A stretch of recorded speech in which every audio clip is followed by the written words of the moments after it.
that the Democrats in the Senate are opposing a bill that they don't oppose. They're for clean CRs. They're for the extension to the CHIP program. Many of them support the delay in some of the taxes, most specifically the medical device tax, the Cadillac tax especially. They don't oppose anything in the bill, but they are opposing the bill.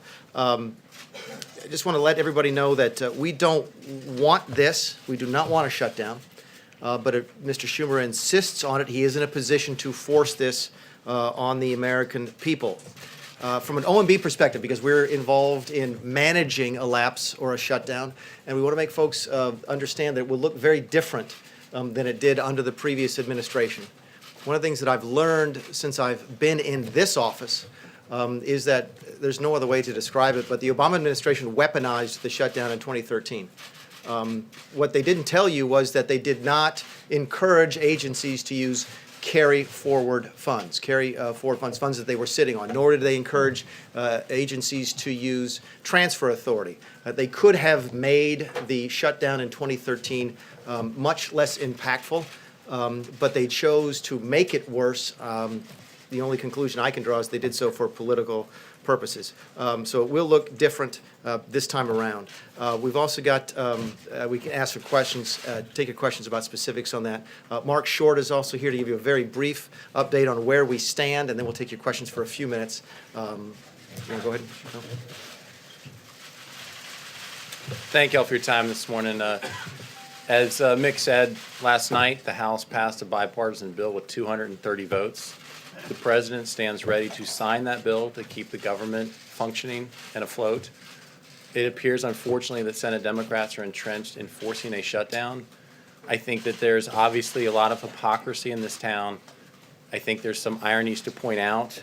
As the director said, Nancy Pelosi a couple years ago called them, quote, "I call them legislative arsonists," in referring to those who are voting for a shutdown at the time, commenting that they're there to burn down what we should be building up in terms of investments in education and scientific research. Chuck Schumer had said at the time, it's sort of like this. Someone goes into your house, takes your wife and children hostage, and then says, let's negotiate over the price of your house. In essence, that's the same tactic they're deploying. Last night, I'm sure many of you know, y'all asked Senator Feinstein her position, and she said, if the government shutdowns, people will die. And as a follow-up question, how's she going to vote? She said she hasn't decided yet. People are going to die. I don't know how I'm going to vote on this. So here we are. I think the reality is that this is not about policy. It's about politics. As Mick said, we're not familiar with anything in this CR that Democrats are opposing. In fact, they champion and support the CHIP program. This will reauthorize it for 6 years. I believe new study says there are 9 million children now getting health insurance through that program. The reality is that we will jeopardize payments for our military and our troops and those serving on the front line of our country, both at Customs and Border Patrol, ICE, those who are trying to protect our borders and protect our country. This is a serious issue. We are frustrated, obviously, because Mick's job is to submit a budget to Congress. Let's keep that in perspective. Mick does that in February. Congress has months to complete appropriations process. The fiscal year ends on September 30th. We're now in mid-January. It is frustrating to all of us that we're in this position. But what's unclear is what is it that Democrats are asking in order to get out of a shutdown? It seems that they are just hell-bent on getting to a shutdown. We are anxious to make sure that our troops and those serving on the front lines of our country continue to get paid. Marc. Mr. Mulvaney. Marc, a couple things on that. I think we know what the Democrats are asking for. They want a deal on DACA. The president, on the other hand, tweeted last year that our country needs a good shutdown. Isn't he getting exactly what he asked for? And it was the president, as I'm sure you know, the last time we had a government shutdown, who said it is the president's responsibility to lead. He needs to get the players in the room. He needs to lead. So how is he going to lead on this? So, Jonathan, a couple points there. One, the president was very active yesterday in bringing together the House votes to get 230 votes. He was speaking to the Freedom Caucus members. I think that was where we had the best challenge yesterday, and he helped get that bill accomplished. I think he's making continued calls this morning. He's called both bipartisan members today. He will continue to do that. He is leading on this issue. Regarding DACA, We feel that the administration has put forward our plans on this. Keep in mind that Secretary Kelly a year ago went to Congress and said, we need a solution on DACA. We asked Congress to fix it. We knew what was going to happen when several states sued the federal government over Obama's unconstitutional policy here. We gave them plenty of heads up and warning on this. Back in the fall, we submitted our priorities to Congress in October. We then refined those at their request to say, this is too much. We basically negotiated against ourselves and winnowed down that list for them to say, here are practical things that are necessary to get to a deal on DACA. We have put forward that plan. We think that right now, you just saw a study a couple days ago that showed 2,500 people on the terror watch list are trying to get into this country every year. That is 7 per day. 7 per day. We think it's time to fix the immigration problems in our country. And we have put forward a proposal to do exactly that. We're continuing to have conversations. I think we had productive conversations yesterday with Leader McCarthy, Steny Hoyer, Senator Durbin, and Senator Cornyn. We're about to go back up the Hill to continue those conversations. I think they're making progress. What doesn't make sense is to say we're going to shut down the government just because you're making progress, but I need something else. Mick, let me ask you a couple questions. Okay, Director Mulvaney, if I may. To the President's comments about S-hole countries, what responsibility does he bear for the challenges there have been to try to come to some deal? Go back to what Marc just said. The President, let's make one thing clear about that. One of the differences between where we are now and where we were in 2013. Okay? The President is actively working right now to try to prevent a shutdown. I will contend to you that it's dramatically different than what President Obama was doing in 2013. I was there, okay? I was involved heavily in this in 2013, and I will tell you that it's absolutely my belief that President Obama wanted a shutdown in 2013 because he thought Republicans would get blamed. So let's talk about today. The President, as Marc just pointed out, actively worked all day yesterday to try and get a bill through the House and continues conversations today. So there's no way you could lay this at the feet of the President of the United States. He is actively working to try to get a deal. That's one of the differences. So why not bring leadership here as a last-ditch effort?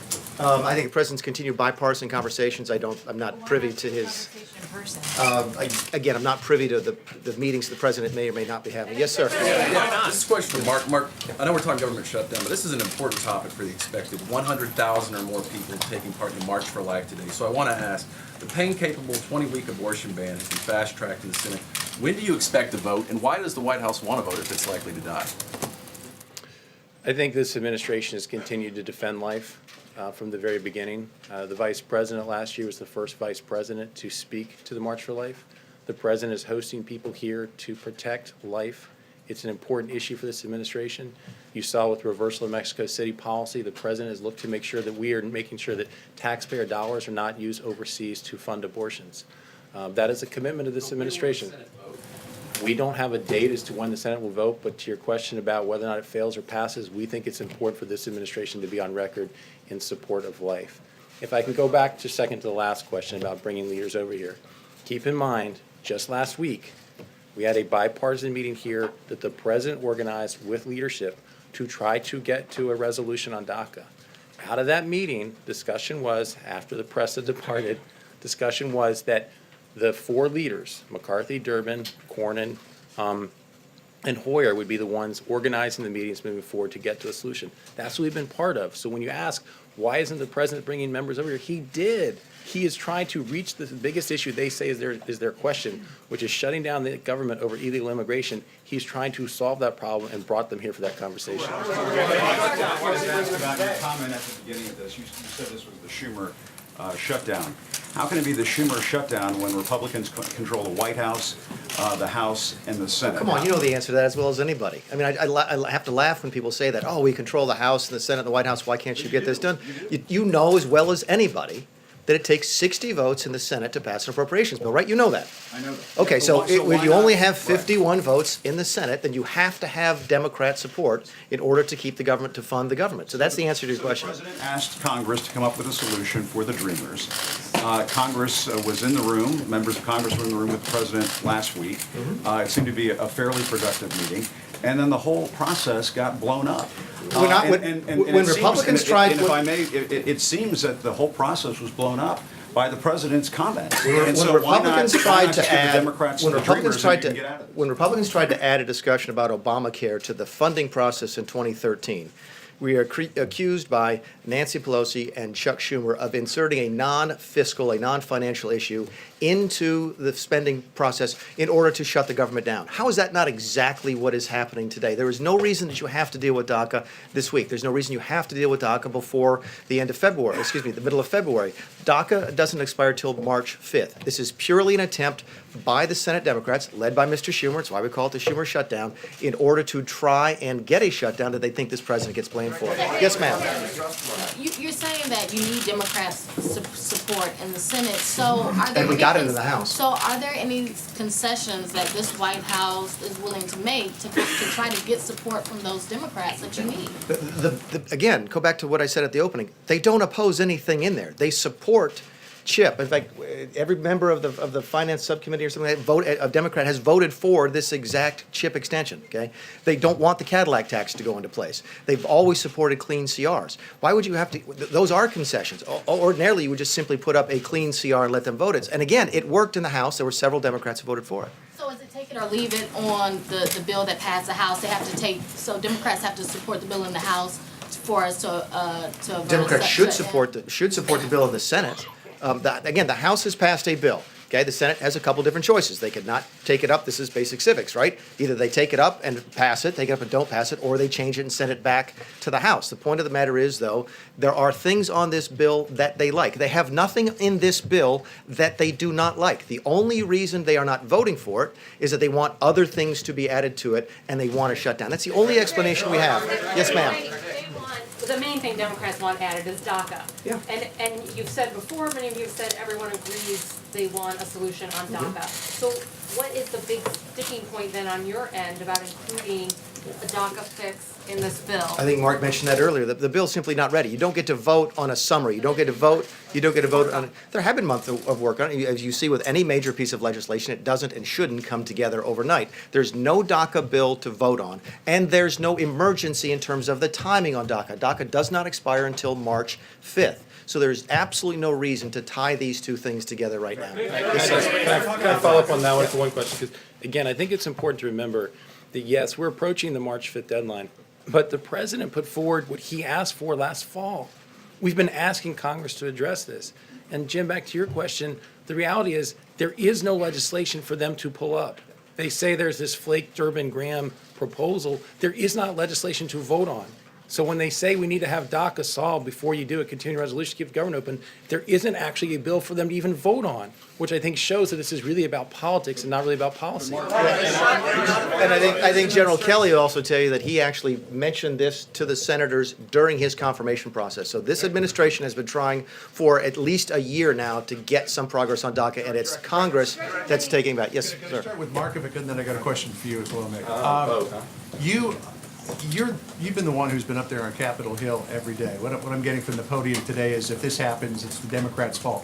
What, as a practical matter, can you do between now and midnight tonight to change the equation and get people on board the CR? Well, John, I think, again, one of our challenges, I don't think it's clear what the Democrats are asking for. I accept that you're saying they want a solution to DACA, but there is not bill text that they're asking Republicans to bring up. So I think that they really believe for political reasons it's better for them to force the shutdown. The president is continuing to reach out to them, and he will continue to do so throughout the day. He is actively on the phone. That's what we will continue to try to be saying, what is a solution that you guys think would be necessary?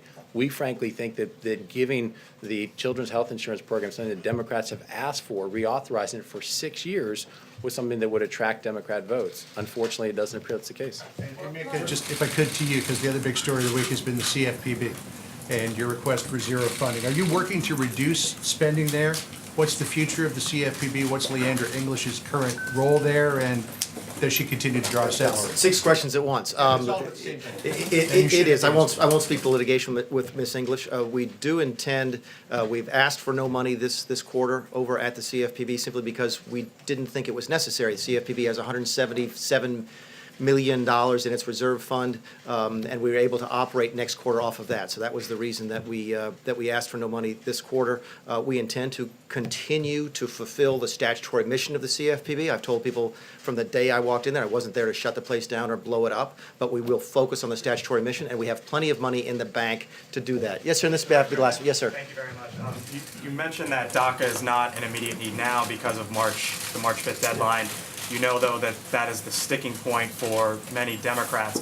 So for people who are sitting at home and they are wondering if there is a government shutdown, how long would this last? Could this potentially go weeks? Like the last one was 16 days, especially since you're talking about the March 5th deadline. What is the realistic time frame of how long, and this is for either of you, a shutdown could potentially last? Yeah, you all have seen, we talk about immigration, and you all have seen the quote from Mr. Schumer from 2013, but I'll read it again. He says, basically, it's sort of like this. We could say we're shutting down the government, we're not going to raise the debt ceiling until you pass immigration reform. It would be governmental chaos. There are examples of statements exactly like Bernie Sanders, one of my favorite. What they are saying, by the way, this was of me back in 2013 in the group that was trying to figure out a way to force a debate on Obamacare repeal. What they are saying to the American people tonight is maybe we have lost the presidential election. Maybe we've lost seats in the Senate and the House. This is Sanders talking now in 2013. It doesn't matter. We can now bring the government to a shutdown, throw some 800,000 hardworking Americans out on the street, and we're going to get our way no matter what. This is exactly what they accused the Republicans of doing back in 2013. There is absolutely no reason to have to insert a DACA discussion, an immigration discussion, into the funding bill today. But the reality is it's there, so how long should people expect? Yes. Can you expand upon that? Sure. A couple different things. And again, the OMB is responsible for sort of managing the lapse, managing the shutdown. The military will still go to work. They will not get paid.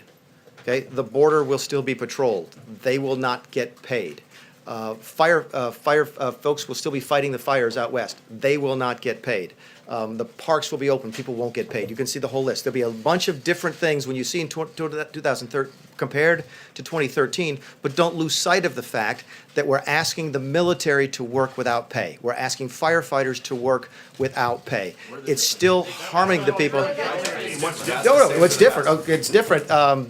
Parks will be open this time, and they weren't before. Let's go down the list. The parks will be open. The way it works is that the parks are open, but especially if the services are provided by third parties, but things like the trash won't get picked up.